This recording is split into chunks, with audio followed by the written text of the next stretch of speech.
현실 세계에서의 불의 문제에 대해서는 부처님이 얘기하신 게 있나? 가르쳤나? 그리고 만약에 그런 불의한 거를 보고 정의롭지 않은 예.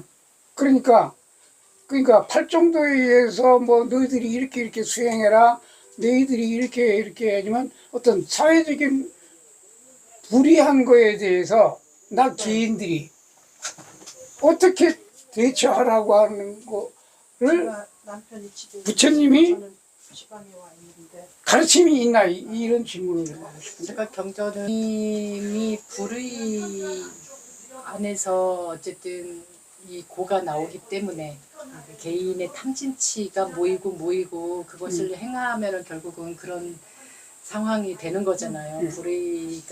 불의로운 상황이 되는 거잖아요. 그래서 사람들이 고통스럽고 힘들고 개인의 고통이 이웃의 고통이고 사회의 고통이고 나라의 고통이기 때문에 결국은 그렇게 되지 않게 하기 위해서 이 팔정도라는 것을 말씀하신 거고 그 다음에 또 하나는 팔정도라는 건 뭐예요? 8가지 바른 길이라고 해서 바른 암, 정견, 정사유는 바른 생각, 정어 바른 말, 정행 바른 행동, 정명 바른 표정, 정진 바른 노력, 정념 바른 알아차림, 정정 바른 마음가짐. 이렇게 8가지는 우리가 살면서 평생 내가 지니고 지키고 행해야 되는 것들이에요. 바퀴살이 한꺼번에 굴러가듯이 동시에 써야 할 것들이거든요. 이게 그냥 삶의 이게 수행이 처음이자 마지막이에요. 중간이고 마지막이고 어디서 멈추고 어디서 그만두고 안 하고 이게 아니고 아무튼 순간순간 계속 써야 할 것들이 특히 사람과 사람 사이에서 불이한 상황이 되지 않게 하기 위해서 반드시 사람이라면 이걸 지녀야 되는데 불행하게도 사람들이 탐진치를 쓰고 있다 보니까 그래서 그런 질문을 하신 분들이 계세요. 그때도 어떻게 하는 것이 살기 좋은 나라가 됐냐, 뭐 어떻게 해야지 행복한 삶을 살 수 있는 이런 거를 막 사람들이 물으러 오겠죠. 나라의 왕도 물었고 뭐 신하들도 와서 묻고 뭐 계급에 저기 했던 사람들도 와서 묻고 하곤 했거든요. 그때 지금은 이제 바이샬리라고 하는 곳인데 거기 나라 그때 당시에 나라가 와치국인가 아무튼 그 나라를 빗대서 저 나라처럼 하면은 부강할 수 있고 사람들이 행복하게 살 수 있다라고 얘기를 해요. 그 나라가 최초의 민주주의를 행하는 나라였어요. 그때 당시에. 그러니까 2600년 그때 당시에 거기가 민주주의 공화국이었었어요. 그렇게 하면 된다고 부탁께서 얘기를 했어요. 어디쯤에 있는 나라요? 바이샬이라고 북인도 북인도에 부처님 시절 예. 시기에 지금도 그 곳이 있죠. 그러니까 북인도에 2개 주가 그 부처님 성지가 있는 곳인데 그 한 주가 예. 지금도 그런 거 지금도 그렇게 아니죠. 지금은 인도잖아요. 인도 안에 인도가 그 옛날에는 크고 작은 나라가 굉장히 많았던 나라거든요. 민주주의가. 조그만 그러니까. 나라였지만 자그만한 나라였는데 그 나라가 가장 그 공화 정치를 했다고 그래요. 그래서 다툼이 없고 사람들끼리도 나라와 그 국민들이 서로 행복할 수 있는 나라였던 거예요. 그래서 부처님한테 누가 와서 물었을 때 그 나라처럼 살면 된다고 그랬어요. 그 나라처럼 하면 된다고. 그런 시기였고 그 다음에 이제 부처님이 샤카족이라고 그랬잖아요. 그리고 카필라, 그 샤카족에는 이제 카필라라는 나라가 있고 여기에서 왕자로 태어나셨는데 샤카족이 멸망을 했어요. 인도에서 샤카족이. 그게 왜 그러냐면 그때 당시에 강대국에 우리나라가 왜 그 고려 때 왕건이 가는 데마다 그 토호 세력의 그 딸내미들 하나 그 영주들이 딸 하나씩을 다 아내로 맞았잖아요. 그런 것처럼 인도도 그랬던 거죠.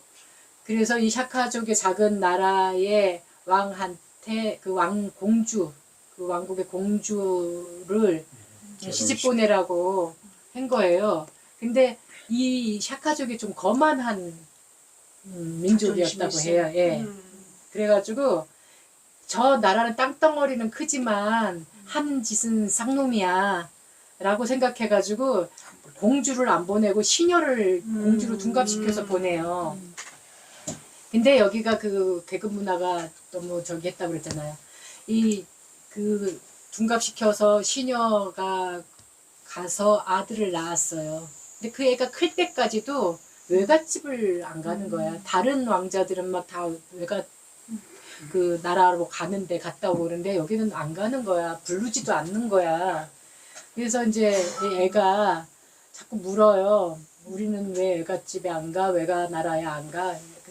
그랬더니 이제 편지를 보냈겠죠. 그래서 한번 초청을 해요. 그래서 이제 공주인 것처럼 정말 공주를 대하는 것처럼 외손자를 대하는 것처럼 또는 그 사돈 왕국의 그 정말 국빈 대하듯이 이렇게 다 이제 잘 했어. 해갖고 보냈는데 왕자가 뭐를 놓고 나간 거야. 그래갖고 그걸 찾으러 다시 돌아왔는데 시녀들이 뒷담화하는 걸 들은 거예요. 뒷담화한 걸 들은 거야. 그래서 우유로 막 닦고 있는 거예요.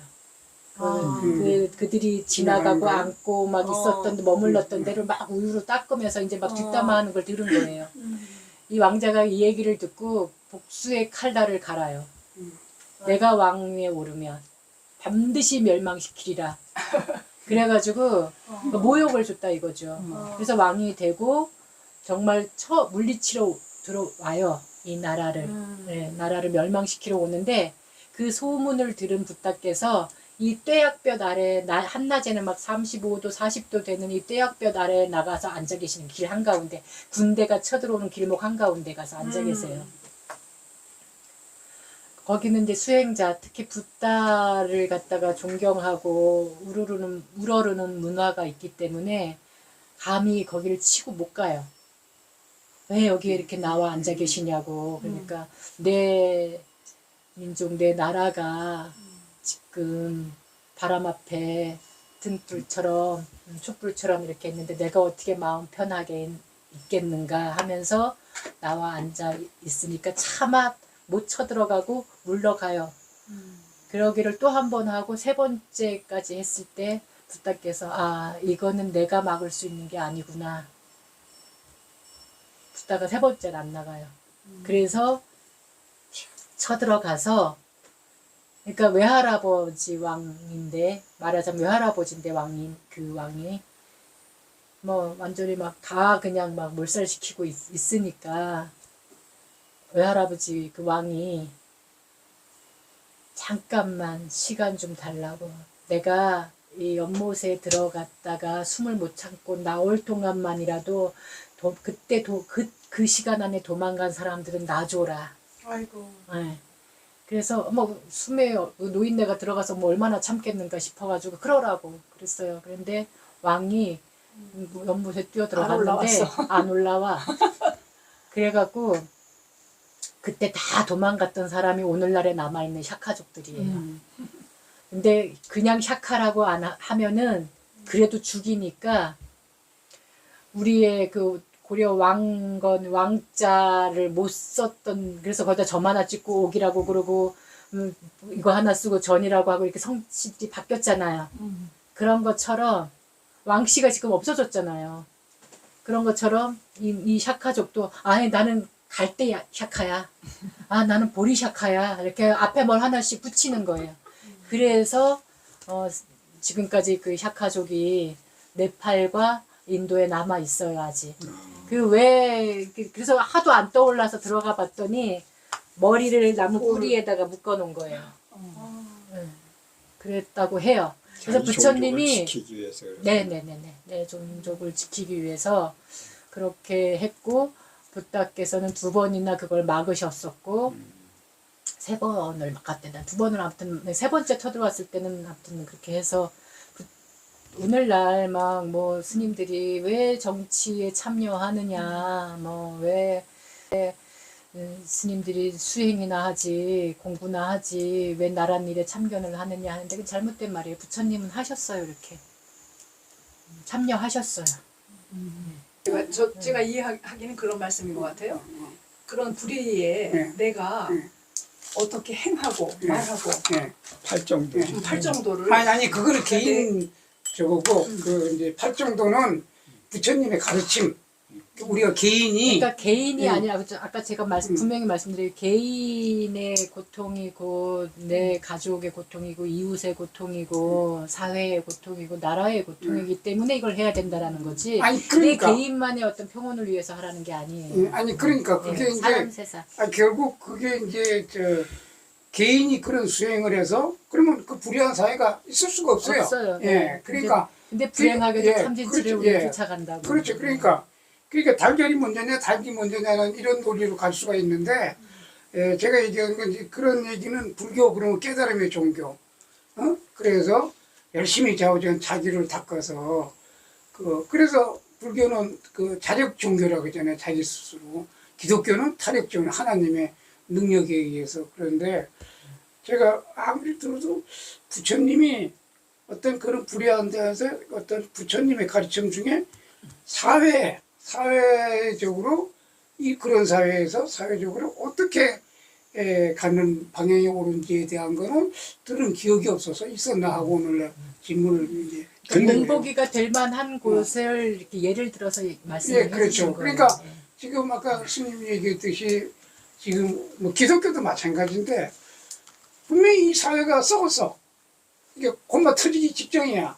그런데 종교를 빙자해서 아니 하나님 믿으면 하나님을 잘 믿으면 다 해결되는데 왜 종교인이 기독교인이 그 하나님한테 간섭을 하는 저 사회 일에 간섭을 하냐. 그게 아주 가장 대표적으로 지금 드러나는 게 천주교 사제단 있잖아요. 정의원 사제단 같은 경우가 요걸 뒤따 얻어먹잖아요. 그리고 내가 보기에 불교에서는 없는 것 같아. 그리고 뭐 어디 숨어 있을 수도 불교도 있죠. 왜 아니 그렇게 스님, 훌륭한 스님 계시잖아요. 아니 스님이 없다는 게 아니라 조직화해서 조직화해서 해서 구체적으로 조용하게 따르는 스님들이 많으신가? 있죠. 있긴 있는데 그런 게 없는 것 같아. 그다음에 그 기독교 역시 마찬가지예요. 그러니까 제가 알고 있기로 천주교에서는 정의원 사제단이 있어서 부르짖어요. 거기는 행동도 하고. 기독교도 진보 목사들이 있잖아요. 우리 이정배 아니 교수님 같은 아니 분들. 개인은 있죠. 요새에 불교도 스님들이 여기 항공 스님 같은 사람도 있고 뭐 훌륭한 스님들이 있죠. 그 저처럼 타죽은 그런 이상한 스님들이 있지만은 그 외에 그러나 조직화해서 그 종교 자체가 그 사회가 잘못됐을 때 이렇게 하는 그런 가르침이 내가 있었냐라고 하는 거를 이제 스님한테 물은 거고. 아니 근데- 옛날에 우리나라도 호국불교 해가지고서는 호국불교. 그런 게 다 있었죠. 정확- 그런 전통이 다 네, 있죠. 근데 예를 가르침에 이제 응? 서산대사, 아니 사명당, 승군 해가지고 사명대사나 뭐 아니면 안에 한용운, 뭐 그런 사람들이 아니, 그래. 그래 어떤 뭐, 조직이 그래. 있었어요. 아니 그게 있었냐 없었냐는 물음이 아니라 음. 부처님 가르침 중에 이제 사회적인 그런 거 있었을 때 그런 있었냐, 가르침도 없었냐. 있었냐 내가 네. 물어보는 거예요. 제가 아는 바로는 거기 그 정도. 근데 제가 좀 근데 여쭤보고 싶은 거는 틀림없이 있어요. 근데 하늘나라와 그의 의를 구하라. 그 그다음에 내가 너희에게 이 평화를 주러 온 것이 아니라. 석가모니불 뭐 아미타불 해가지고 예를 들어서 아미타불 하면 미래불이라고 이렇게 하는데 그러면 예를 들어 석가모니불 아미타불 뭐 또 아까 고타마 부타 뭐 이런 것들이 어떻게 틀린 거예요? 아미타불은 대승불교에서만 얘기를 해요. 그래서 저기 아까 남방불교하고 이쪽하고 뭐가 다르고 얘기하냐고 물어보셨잖아요. 그래서 제가 겉으로 표현되는 것 가운데 제일 다른 게 오후에 밥 먹냐 안 먹냐 이거 갖고 따진다고. 그러니까 우리 계율이 달라요. 일단 계율이 달라서 그 남방불교 쪽은 제가 경험한 미얀마는 어쨌든 계율대로 살으려고 해요. 그래서 오후에 먹지 않는 걸 아까 그 라훌라 그 부처님 아들이 이제 아기 때 그 야소다라 부인이 곧다가 붙다가 고향에 왔을 때 저기 너희 아버지가 오셨으니 가서 상속할 것을 달라고 그래라.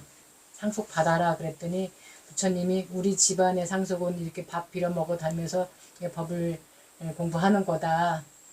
그래갖고 그 아들을 출가를 시켜버려요. 그래서 그 사리불, 반야신경에 나오는 그 사리불을 은사로 맡겨버려요. 그 아들을, 라울라를. 근데 애가 오니까 9살 때 왔나, 그러니까 8살에 왔으니까, 9살이다, 참. 우리 식으로 얘기하면, 낳고 출가를 하셨으니까. 배가 고프잖아요. 하루 한 끼만 먹기가. 그래서 자꾸 칭얼거리고 힘들어하고 이러니까, 그래서 하나 이제 그 밑에 스님들이 한 끼 더 허락해 달라고, 그래서 이제 허락된 게 아침에 멀건 죽이에요. 그래서 그 두 끼를 미얀마에서는 지금도 그 남방불교 쪽에서는 아침은 대충, 그 다음에 대충 먹은 뒤에 이 가사를 수화하고 탁발하러 가는 거예요. 탁발하고 와서 씻고 나서 이제 그 한 끼 먹으면 그걸로 그날 음식은 끝이에요. 그리고 이제 허락한 것이 뭐 물 정도, 차 정도, 꿀 정도, 사탕 정도 이렇게 허락을 해요. 곡물은 일체 안 되고 과일 뭐 이런 거 일체 안 되고 그렇게 하고 그 다음에 수행자들은 무조건 술, 뭐 담배는 되는데 술은 또 안 돼요. 담배는 요만한 9살짜리 스님도 피워요. 근데 술은 절대 안 돼. 그건 개울에 금지되어 있는 거기 때문에. 오후에 밥을 안 먹고 술 안 먹는 거, 겉으로 딱 드러나는 거. 그거를 안 해야지만 진짜 스님이라고 여겨요. 근데 우리나라는 삼시세끼 다 먹잖아요. 아침은 우리도 간단하게 뭐 죽으로 먹기도 하고, 대중사찰에서는 죽으로 거의 먹거든요. 그 다음에 이제 점심 먹고, 그 다음에 저녁은 약석이라고 해가지고 약이 될 만큼 먹는다라고 해요. 우리나라 불교에서는. 근데 떡이요? 석. 저녁 저녁석. 석. 네. 약석이라고 해서 약이 되는 만큼 먹으라는 소리거든요. 근데 이게 문화가 다르기 때문에 나온 거예요. 아니 제가 물어보는 아니, 거는 예. 그 아미타불 하면 아니 제가 그 얘기를 하려고 지금 아까 덜 얘기한 것까지 가는 거예요. 예. 이게 이제 대승불교권은 이 산이 많고 계절이 뚜렷해요. 남방은 거의 비슷비슷한 날씨에 기후가. 그리고 냉장고 문화가 있었던 게 아니니까 그날 바로 먹어 없애야 돼요. 그래서 이게 나누는 문화가 일찌감치 밥을 해서 나누는 문화가 일찌감치 발달이 돼 있어요. 그리고 수행자 문화도 있기 때문에 수행자들은 당연히 빌어먹는 걸로, 불교 이전의 수행자들도. 그래서 이게 밥을 이렇게 빈 바루를 들고 가면 이렇게 여기 나눠주는 게 당연한 문화고, 거기에서는 이렇게 나눠주는 게 복이 된다라고 일찌감치 가르쳐요. 그래서 지금도 국어라는 사람들이 박시시 하는데, 그 박시시라는 말은 내가 복 지을 기회를 너한테 줄게 이런 뜻이거든요. 거의 그런 뜻으로 해요. 근데 우리나라라든가 중국이라든가는 계절이 일단은 3계절 이상이 돼요. 기본으로. 그래서 탁발을 할 수가 없어요. 그리고 산도 많고 이렇게 마을과 마을이 떨어져 있기 때문에, 많이 떨어져 있어서 밥을 빌어 갖고 와서 그거를 먹으려면은 하루가 꼴딱 가도 옛날 같으면 여기는 안 됐단 말이에요. 그러니까 그런 식의 문화권이기도 하고, 또 대승불교권에서는 이제 부처님도 많고 보살님도 많아요. 근데 남방불교에서는 딱 4부처님, 7부처님하고 딱 4부처님만 인정해줘요. 과거 7불이라고 그래서 허가모니 붓다도 과거 7불로 들어가는데, 미얀마의 큰 사원에 가면은 불상이 이렇게 사면으로, 동서남북 사면으로 불상이 돼 있어요. 그게 이 과거 7불 가운데 중생들한테 설법을 하셨던 부처님들만 그 상을 모셔놓은 거예요. 그 부처님들만 인정해요. 곧다마 부처님 이전에 몇 겁 전에 탄생했던 부처님, 또 몇 겁 전에 탄생했던 부처님. 그러니까 우리 인간 세계에서 있었던 부처님은 고따마 부처님밖에 지금 몰라요. 서가모니. 근데 이 대승불교에서는 아까 과거, 현재, 미래를 얘기하잖아요. 그러다 보니까 과거 천불이 있고 현재 천불이 있고 미래 천불이 3천불의 부처님을 얘기를 하고 그 3천불 가운데도 굉장히 이 사람들한테 인기 있는 아이돌처럼 인기 있는 부처님이 아미타 부처님, 약사여래불. 약사여래불은 말 그대로 병을 낫게 해주는 부처님이고 아미타 부처님은 이게 또 다른 이름은 무량수여래불 또는 무량광불 이렇게 얘기해요. 무량수는 수명이 한량 없다라는 거고 무량광은 빛이 한량 없다라는 거예요. 그러니까 빛이 끝없고 수명이 끝없는 세계를 지칭하는 말인 거예요. 그게 어디냐 극락이라고 얘기를 하는 거죠. 그래서 그 극락을 관장하는 부처님은 아미타 부처님입니다. 이래서 우리가 죽을 때를 생각해 갖고 보험을 들어놓는 거죠. 그래서 나무 아미타불을 찾는 거고 이 나무 아미타불 그 아미타 부처님 협시 양쪽 옆에 있는 부처님이 관세음보살님이세요. 네, 관세음보살님 이름이 되게 많은데 관세음보살님도 있고 문수보살. 대세지보살님도 있고 문수보살. 아니 그거는 다른 보살이에요. 보살. 또 이 아미타 부처님 옆에는 관세음보살님과 관세음보살님의 또 다른 이름 대세지보살 이렇게가 있는 거고 그 다음에 이제 한국 불교에서 간세음보살은 여자예요, 남자예요? 성별이 없습니다. 예, 중성도 여자도 남자도 아닌 그냥 성별이 없어요. 그냥 신과 같아요, 그냥. 어떨 땐 여자 같고 어떨 땐 남자. 네. 여자인 것 같은데 보면 수염이 있고 막 그러잖아요. 네, 저는 스님 아까 말씀 중에 그 어비 윤회를 해서 고로 왔다고 하셨는데, 네, 저는 그 어떤 그 사형수를 살리는 어떤 그 삼종 스님에 대한 얘기를 듣고 이제 저는 직접 듣질 않았지만 얘기를 듣고 항상 의문이 되는 거를 지금 질문하고 싶거든요. 근데 뭐냐면 그 어떤 분 뭐 고위층의 어떤 분이 이제 아들을 데리고 여행을 했는데 너무 귀한 그 외아들이 이제 여행 중에 다이빙을 한번 하고 뭐 이제 보는데 두 번째 다이빙 할 때 그 암초에 부딪혀서 거기서 즉사하는 너무 가슴 아픈 거를 겪었다는 거죠.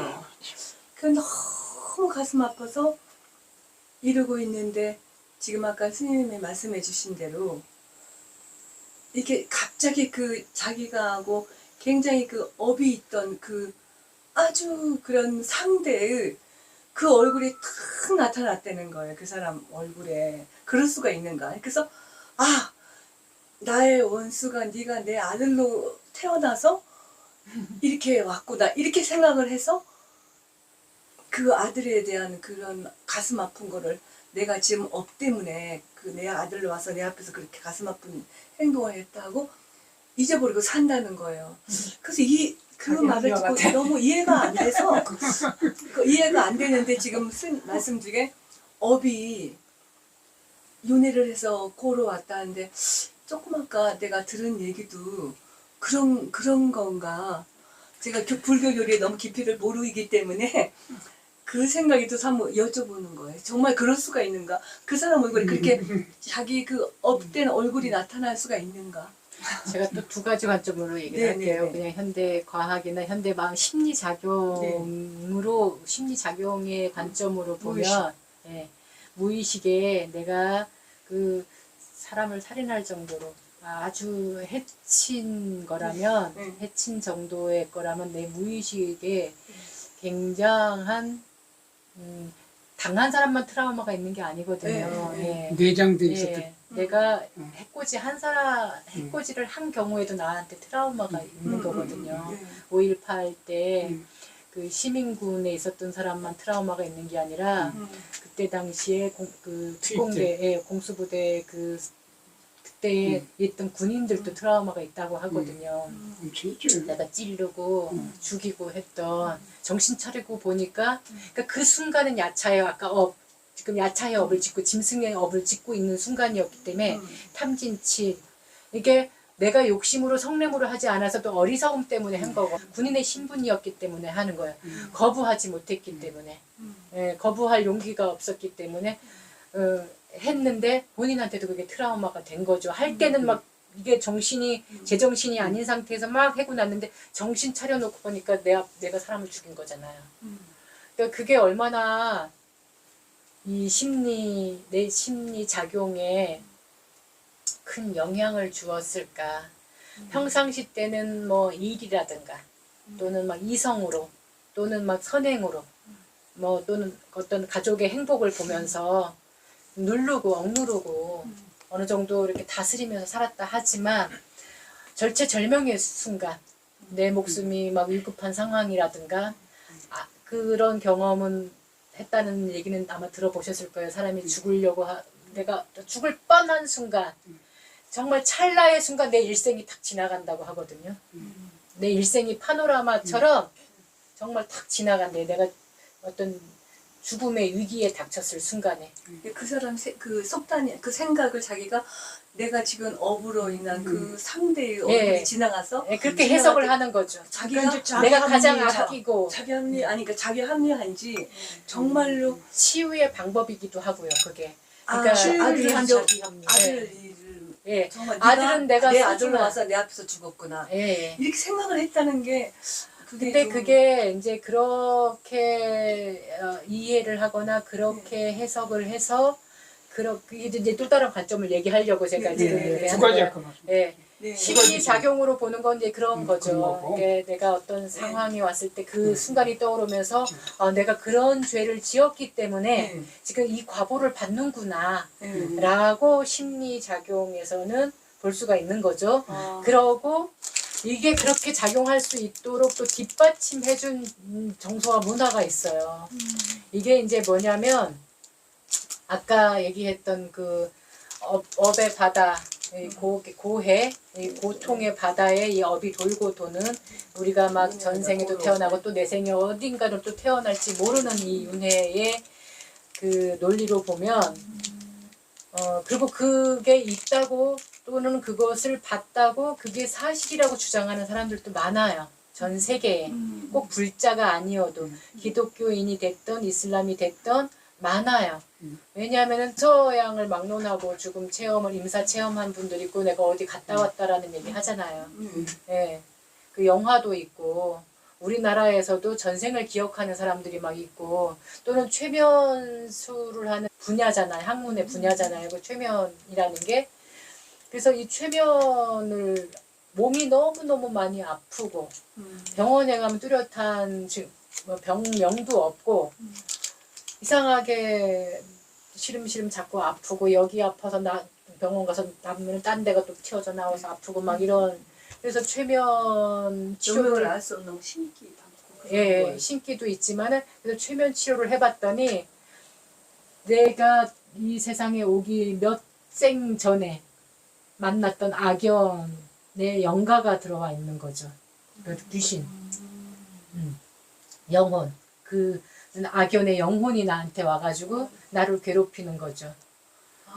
네. 네. 신기 들었다 그런 것도 참 궁금한 게 많았어요. 네, 그 이름도 혹시 아픈 예, 그건 이제 무병이라고 하는 거고 그거는 이제 대대로 자기네 가업을 이어가기 위해서 그게 사실은 아주 옛날에는 제사장 계급들이 갖고 있던 능력이었어요. 아주 고대에는 신과 보이지 않는 하늘의 정령들 또 이 세상의 모든 정령 이 나무고 뭐 돌이고 뭐 어디고 간에 다 정령이 깃들어 있다고 하잖아요.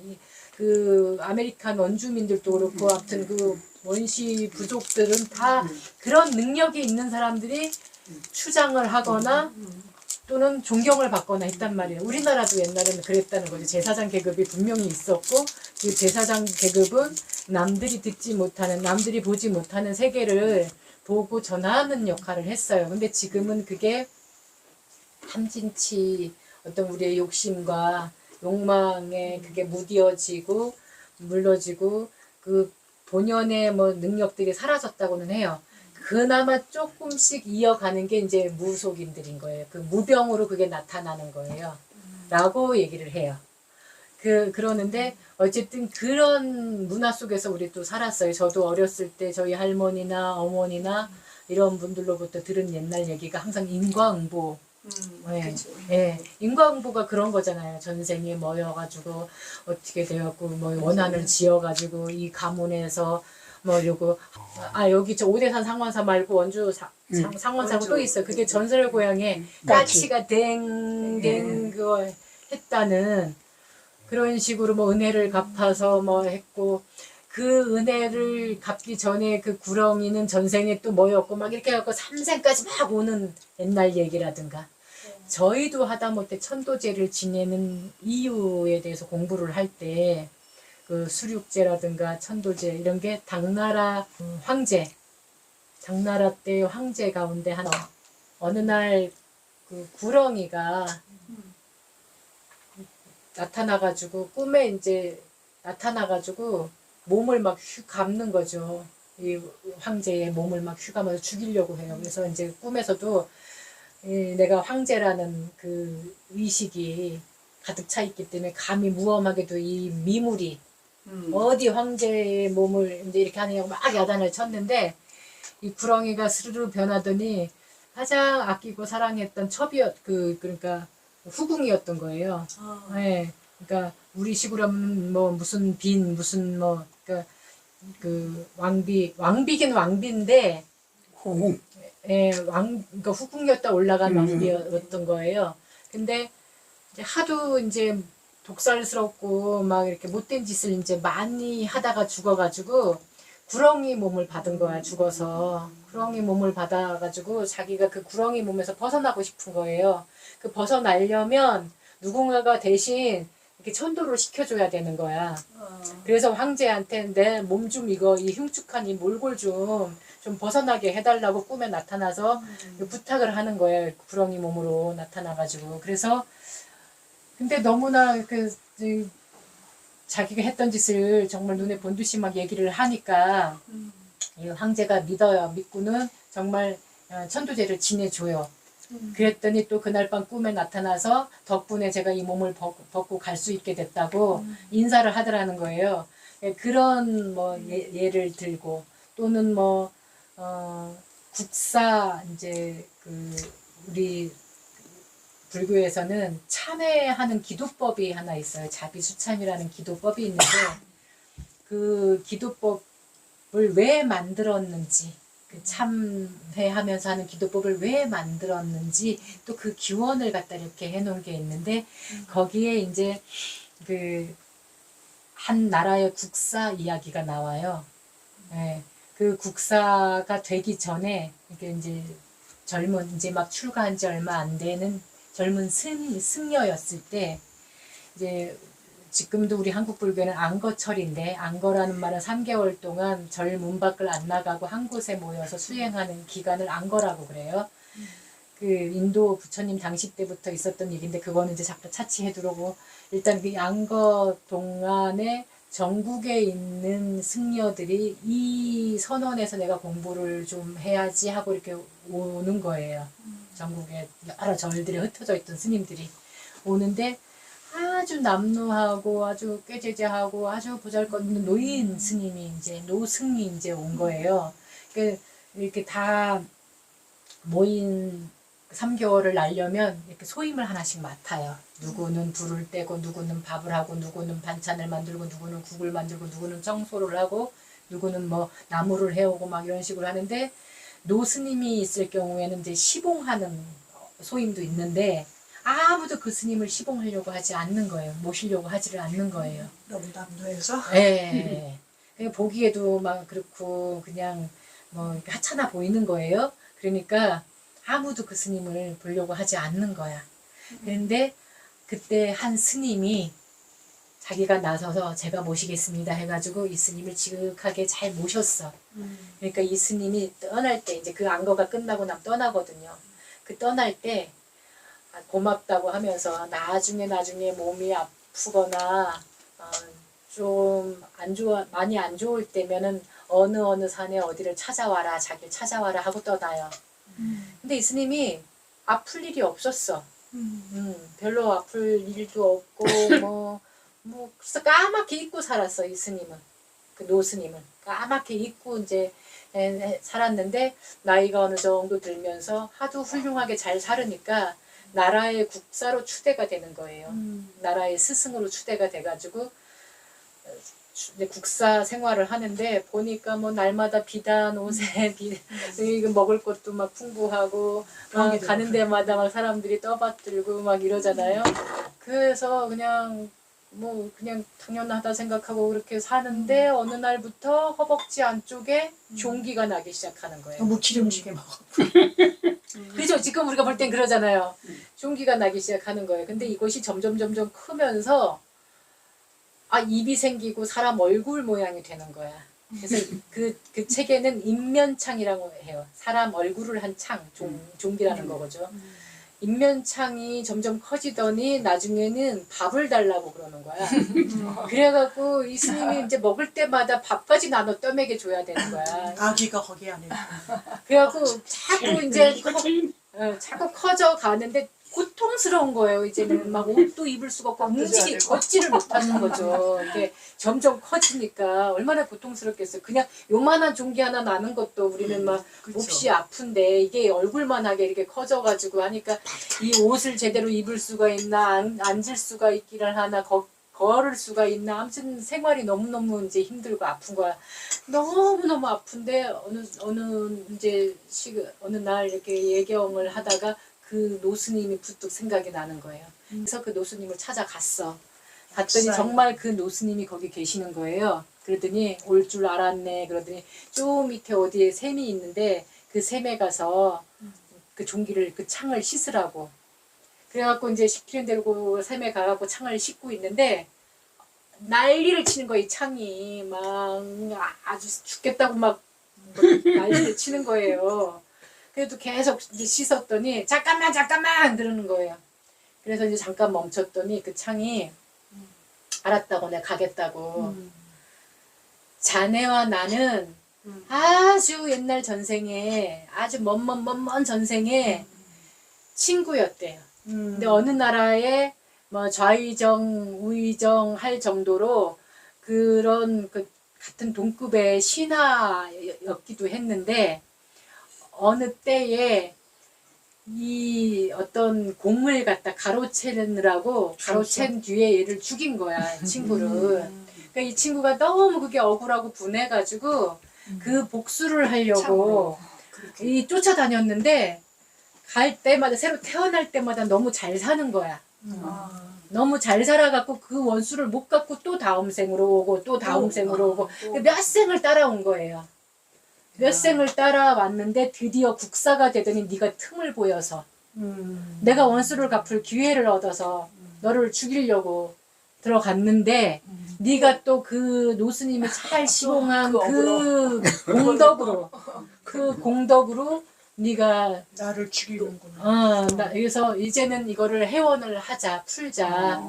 그러니까 잘못했다고 하니까 또 그렇게 해서 그런 기도법이 나왔느라 들어가 있다. 몇 겹을. 예. 그런 이야기들이 이제 뭐 불교든 이 세속에서든 계속 이렇게 나오잖아요. 이런 것들이 종합해서 나한테 우리 사람은 이 세포만 유전이 되는 게 아니라 마음도 유전이 된다고 하거든요. 그래서 우리가 호랑이를 한 번도 보지 못했음에도 만난 적이 없음에도 호랑이 하면은 무서워한다는 거죠. 죽음에 대한 공포가 있는 거예요. 왜냐하면 사냥꾼의 DNA가 있기 때문에 우리가 사냥을 해서 먹고 살던 DNA가 있기 때문에 이게 그 마음 유전자가 그것 또한 유전이 돼서 오는 거예요. 그래서 그런 이야기를 들었던 것들이 우리가 대대로 들었던 것들이 작용을 한다고 저는 보는 거예요. 그렇죠. 예, 그래서 이런 어떤 사후 세계 또는 우리가 태어나기 생 이전의 어떤 세계들이 있다고 알고 믿고 보는 사람들은 그걸 또 계속 전해가요.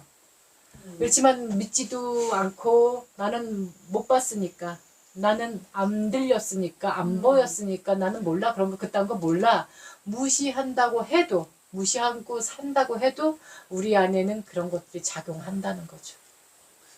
적용 안 하는 나는 뭐냐? 그런 거 절대로 안 믿는. 아니, 그러니까 나는 안 믿는다고 보지만 우리가 절박한 상황, 절체절명의 순간에는 한 번쯤 그렇게 떠올린다는 거예요. 내가 못했던 것들. 그렇죠. 예, 내 잘했던 건 안 떠오른대요. 잘. 내 후회될 것들. 못했던 것들이 이렇게 떠오른대요. 마음 깊이 숨겨놨던 예, 뭐 예, 어떤 예, 예. 무의식의 세계.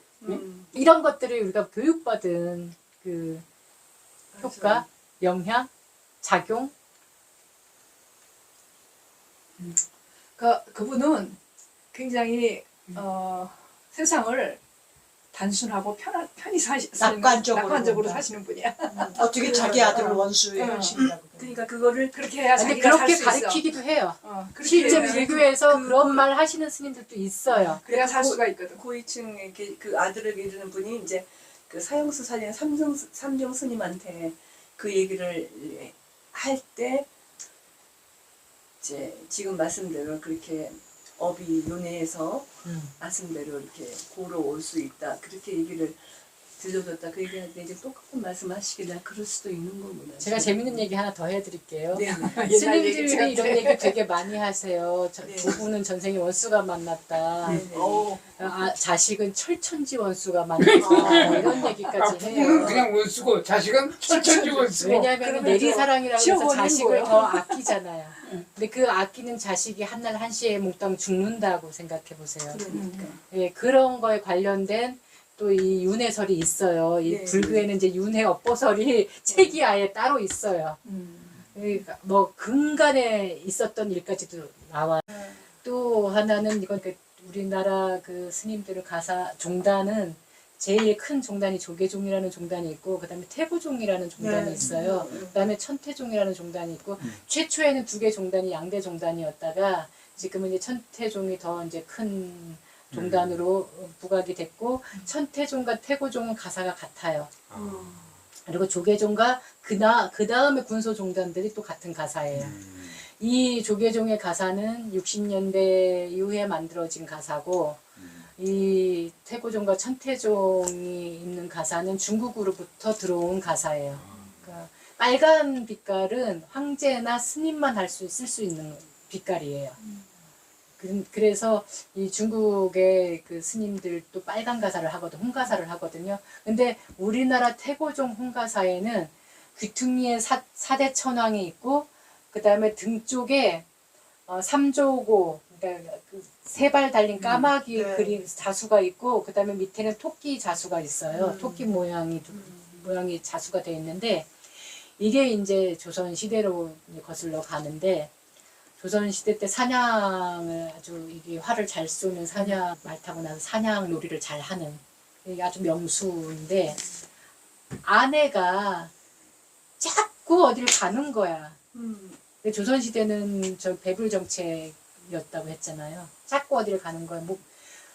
못 가게 해도 자꾸 가. 부인이. 네, 부인. 절에가. 예, 절에를 가는 건데 이제 몰래 가는 거니까. 자꾸 이제 못 가게 했는데 어느 날은 밤낮으로 뭐를 자꾸 짓는 거예요. 이제 그게 가사예요.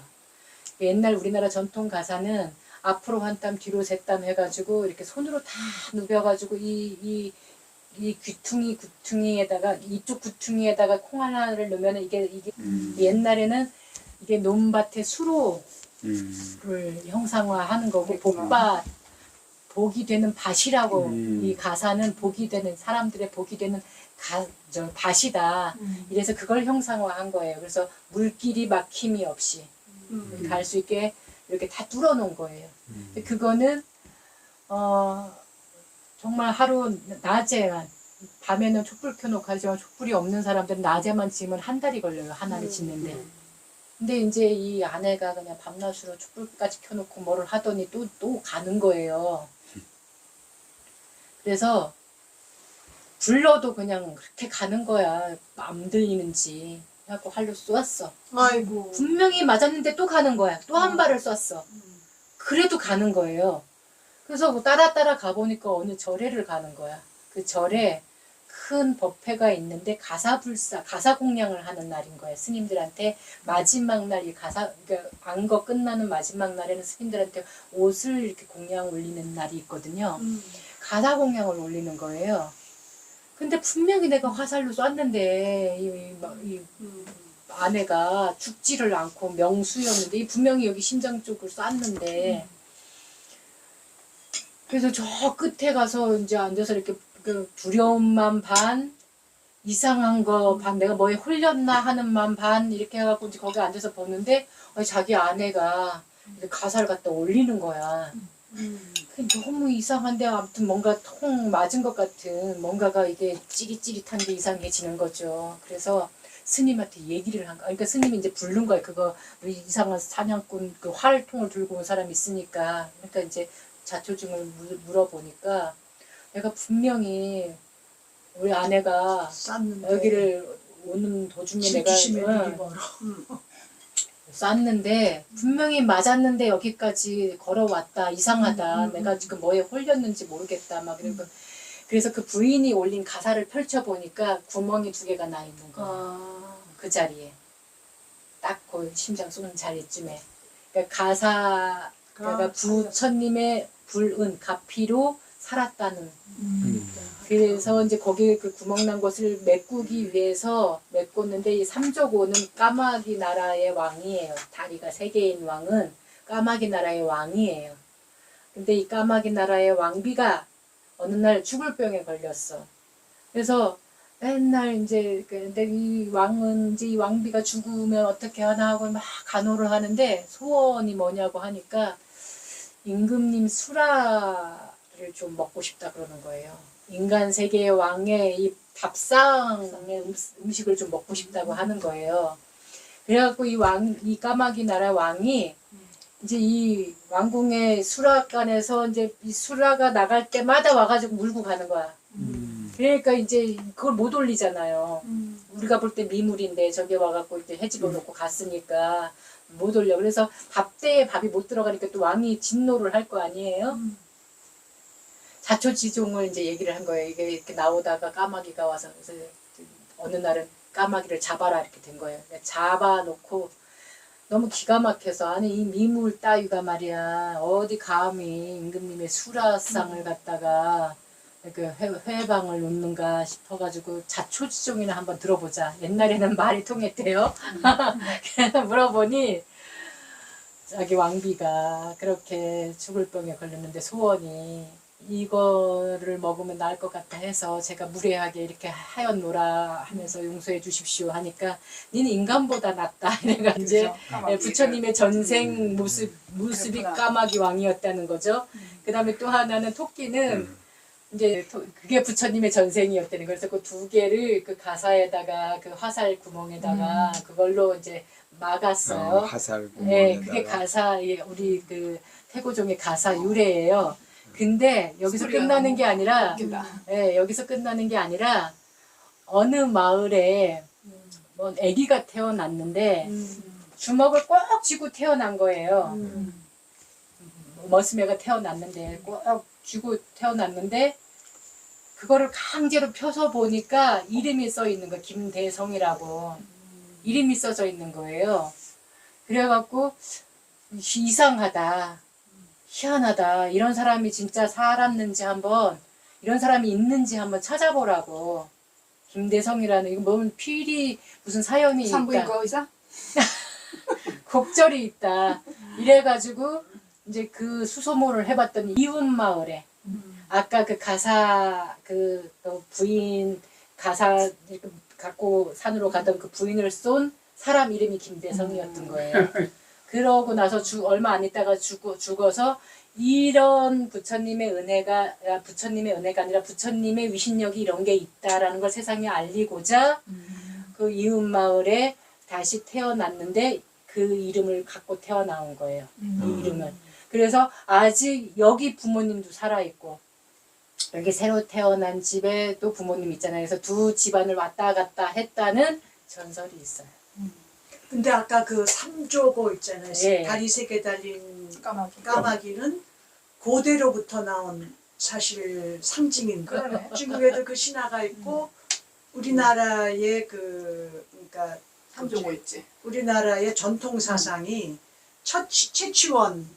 최치원에 의해서 삼태극 사상이라고 불리우잖아요. 그러니까 그것이 삼족이 그 뭐지 이렇게 삼천지인을 의미하기도 한다 그러기도 하고 태양 속에 사는 새라 그러기도 하고 이제 그런 고대로부터의 신화가 있는데 특히 도교 쪽에서 이제 많이 그 이렇게 추앙받는 새라고 할까 오래된 맞아요. 새라고 그러기도 네. 하죠. 근데 신화. 거기서도 불교에서도 삼족을 쓰는데 그거를 이게 끌어다가 쓰는 서로 거죠. 습합되는 예, 그런 예. 게 있는 것 예, 같아요. 근데 중국에 가면 불교가 도교적인 것 같아요. 이게 도교절인지 도불교라고 그랬지. 제가 아까 얘기했잖아요. 중국에 네. 들어가서는 도불교가 됐다. 이게 도교절인지 불교절인지 네. 이런 생각이 좀 들면서 불교가 이게 제대로 살아있나 싶은 것들이 좀 많이 도교가 느껴졌는데 그러니까 원래 했던 게 더 강하게 자리 잡은 거죠. 불교라는 그리고 이제 껍데기 이게 안에 예. 왜 아까 서유기 얘기도 잠깐 하셨는데 현장 법사님이 그렇게 존경받는 스님인데 사실은 손오공에 의해서 막 희롱당하잖아요. 이렇게 그러니까요. 막 그러니까 도교 거기서 도술 쓰고 이러는 건 도교의 그렇죠. 이야기잖아요. 네. 그래서 그러니까 모든 게 다 이게 뭘까? 이제 같이 예. 중국에서 만든 얘기지. 서유기가 17세기 소설이거든. 중국 소설. 네. 근데 이제 그 시기에 세판테스의 돈키호테가 있어. 그러니까 비슷한 시기에 네, 비슷한 그런 시기에 것, 어찌 예, 보면은 이게 문화의 지배 르네상스라고 세력을 풍자하는 네 맞습니다. 그러한 상징으로서도 보이기도 하고 또 불교가 그만큼 존경받지 못했나 중국에서는 이런 생각도 들고 네, 당연하죠. 제가 예. 이제 또 한 가지 이야기를 하자면은 달마 대사 많이 다 들어보셨죠? 네, 알죠. 네, 달마가 동쪽으로 간 까닭은이 여기 인도는 서쪽이라고 보거든, 서역국이라고 하거든요. 그 서쪽에서 이제 중국으로 왔단 말이에요. 그 이제 인도의 한 저쪽 남인도 쪽에 어느 왕자였는데 불교가 쇠퇴해 가면서 이제 중국으로도 가고 티벳으로도 가고 이렇게 인도의 이제 승려들이 그렇게 점점 이렇게 가요. 다른 나라로 가고 그다음에 초기 때는 그 아쇼카 왕이라고 인도를 통일한 왕이 있는데 그 딸하고 아들은 스리랑카로 보낸단 말이에요. 승려를 만들어서. 그래서 한쪽은 그렇게 흘러가고 이 테라와다는 그 아쇼카 왕 딸 왕자와 공주에 의해서 이렇게 이제 이쪽으로 흘러가고 그다음에 나머지는 아까 그 아난 스님이 됐던 뭐 다른 또 10대 제자들 가운데도 여러 스님이 있는데 이 결집에 못 들어갔던 스님들도 있고 또 아난 스님 제자들도 제자들의 제자들이 이렇게 해갖고 남인도 쪽으로 이렇게 흘러가다가 거기서도 쇠퇴를 해요. 힌두교, 자이나교에 거의 뭐 다 이렇게 예, 흡수가 되면서 이 스님들이 부탄, 뭐 티베트, 막 중국, 막 이런 데로 흘러간단 말이에요. 근데 중국으로 갔을 때 그 면벽 9년이라는 소리를 해요. 달마가 면벽 9년을 했다. 저는 그거를 딱 9년 동안 벽만 보고 수행했다고 보는 게 아니라 한 9년쯤 걸렸구나. 이 불교를 알리는데. 왜냐면 도교가 그 시작도 도교로 시작이 돼요. 그 달마 대사가 되게 잘생겼다고 그래요. 처음에 인도의 왕조. 근데 지금 모습은 막 무슨 막 이상한 우리우리하게 해갖고 막 그러잖아요. 그게 어떻게 된 거냐면 이제 이 달마 대사도 약간 그 신통력을 썼나 봐요. 그 신통력을 썼는데 이제 중국으로 이렇게 뭐 정처 없이 가겠죠. 어디 있을 만한 이제 내가 머물 만한 곳을 찾아서 이렇게 바람 따라 인연 따라 이렇게 가고 있는데 이 길바닥에 흉측하게 생기는 게 짐승이 하나 죽어 있는 거예요. 네. 그래서 그게 너무 무거워가지고 그냥 몸으로 이게 사람 힘으로 잘 못 옮기겠는 거야. 그래갖고 이 달마 스님이 유체 이탈을 해요. 자기 몸을 벗어놓고 그 죽은 동물 사체의 영혼을 집어넣고 그거를 옮겨 놓는 거예요. 멀리 옮겨다 놓고 와 보니까 내 몸이 없어진 거야. 내 몸이 없어지고 지금 그 모습이 있는 거야. 막 못생긴 이상한 그 모습이 동물이 있는 사람인데. 거야. 아무리 찾아도 이제 이게 못 찾겠는 거죠. 옛날 사람들의 상상력이 너무 재밌어. 도교니까. 눈은 도교의 튀어나오고. 모술이잖아요. 날라 슉슉 날아다니고 막 그러잖아요. 그게 도교였기 때문에 그게 가능한 거 그런 이야기가. 그래서 달마대사가 할 수 없이 그 못생긴 그걸 뒤집어 쓰고 예, 이렇게 하고 이제 소림사로 들어갔다라. 도교 문화 속에서니까 그런 이야기가 황당한. 나올만 했던 거죠. 예. 옛날 얘기하니까 다들 재밌는 거예요. 재밌어요. 너무 그러니까 오래간만에. 이런 이야기들 속에서 우리가 맞아요. 성장을 했기 자랐는데. 때문에 어. 벗어날 수가 없어요 이 문화를. 벗어나고 싶지 않네요. 아니 왜냐하면 들으면서 아 우리 손자 손녀들한테 들려줘야 되는데 동화책으로 글씨로 읽는 거랑 보는 거랑 다르잖아요. 그렇죠. 스님이 이제 얘기하는 건 스님의 개성이 또 묻어나잖아. 그러니까 아, 근데 얘기를 이 빠져들게끔 조용조용하게 잘 이어가니까 이게 몰입이 되는 거죠. 그렇죠. 응?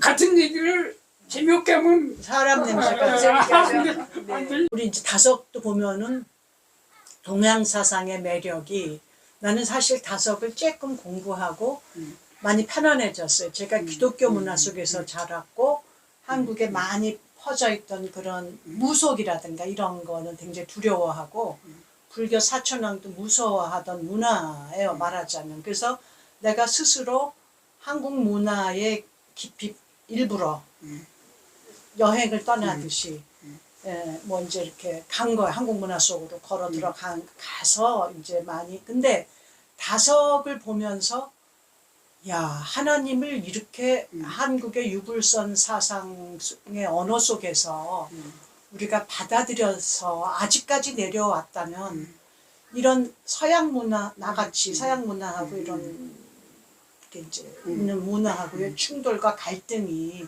그렇게 크지 않았을 텐데 이제 이게 이러는구나. 근데 거기는 이제 윤정현 신부님 그 버킹엄에서 공부하신 윤정현 신부님은 없이 계시는 하나님 이런 식의 표현을 쓰잖아요.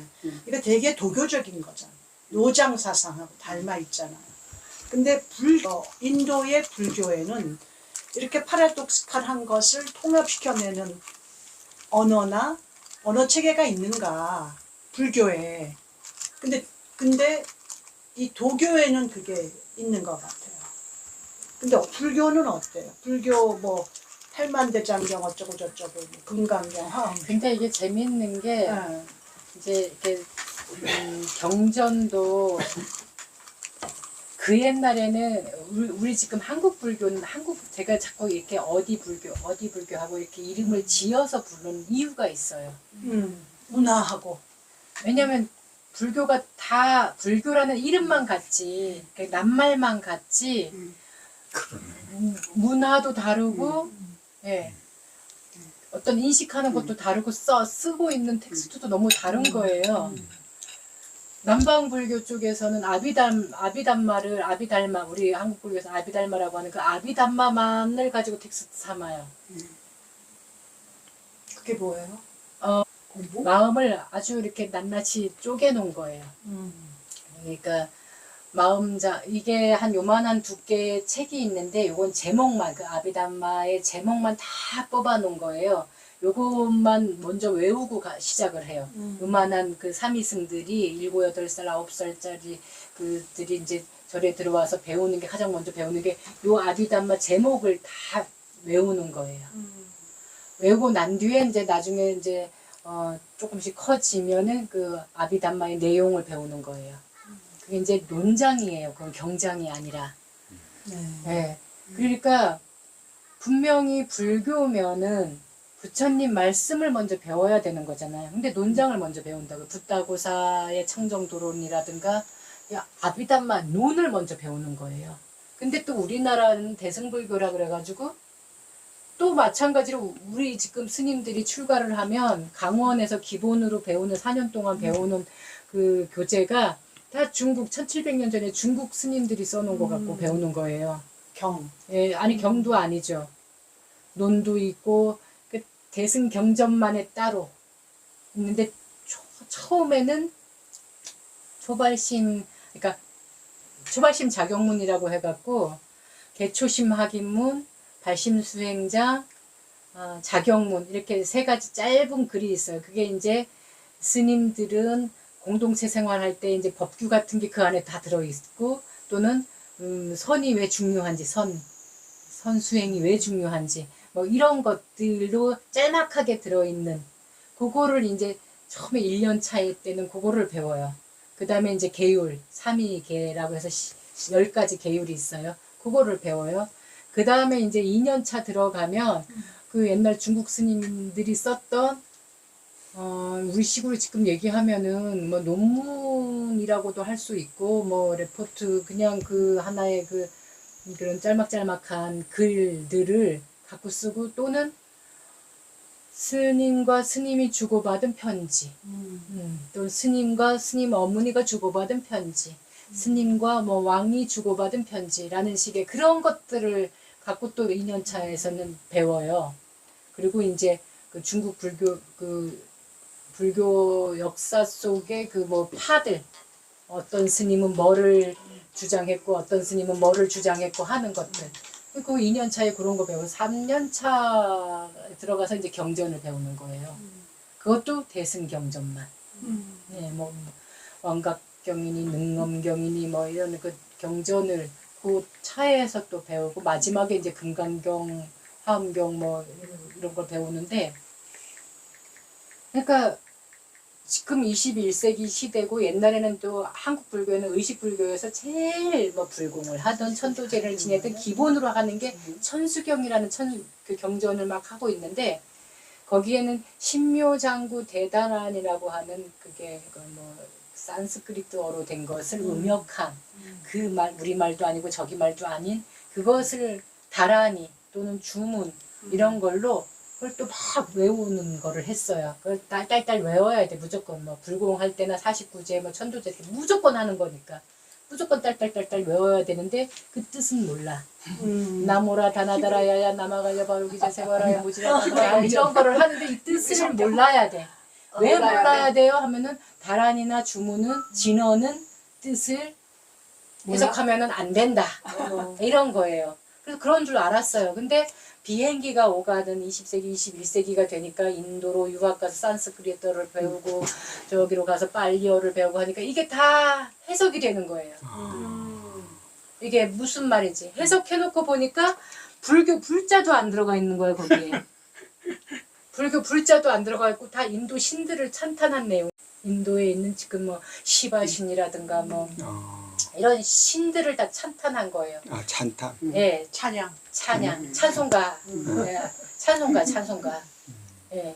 허망이 말하자면 우리가 신들을 찬송을 하고 있는 거예요.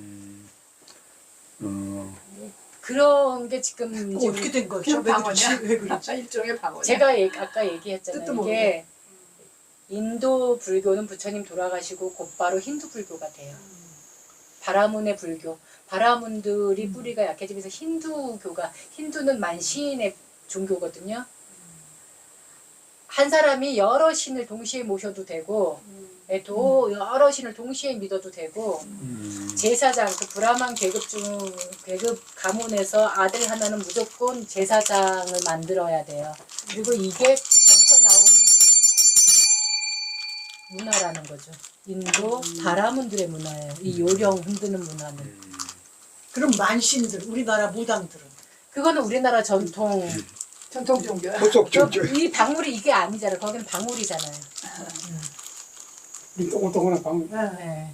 그래서 그거는 무녀들 강신무들 말고 세습무들은 그거를 묵구를 그대로 이렇게 물려주잖아요. 신도 같이 물려주고. 네. 그러니까 그건 우리나라만의 문화고 불교에서는 어쨌든 그 인도의 힌두 문화가 그대로 불교화되어서 그래서 인도의 신들이 우리나라에서 다 와서 보살이 돼요. 관세음 보살이 되고 문수 보살이 되고 다 이런 보살이 돼갖고 와요. 네. 우리 다음 시간에도 불교 얘기해요. 불교 강의. 근데 근데 이게 우리 생활에서 뗄래야 뗄 수 없는 것들이 많을 거예요. 내가 기독교이든 천주교이든 그래. 왜냐하면 역사가 더 길잖아요. 이게 어느 불교 위치에서 역사가.